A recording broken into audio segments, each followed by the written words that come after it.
Bill, well, it's not over yet because Fox News has just obtained the resignation letter from the election supervisor in Broward County, Dr. Brenda Snipes, after losing over 2,000 ballots, missing deadlines. She writes to Governor Scott, although I have enjoyed this work tremendously over these many election cycles, both large and small, I am ready to pass the torch. Therefore, I request you accept my letter of resignation effective January 4th, 2019.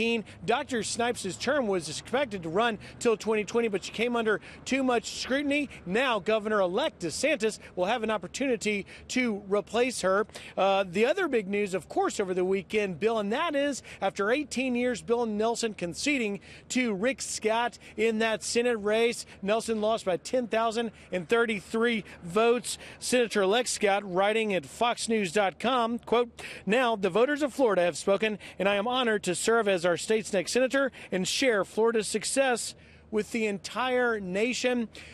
Just a lot of people have been asking me, have they still found those missing 2,040 ballots in Broward County? We're not sure, but we're hearing that Dr. Snipes may be holding a press conference at 2. We'll try and find out. We shall watch. Thank you, Griff.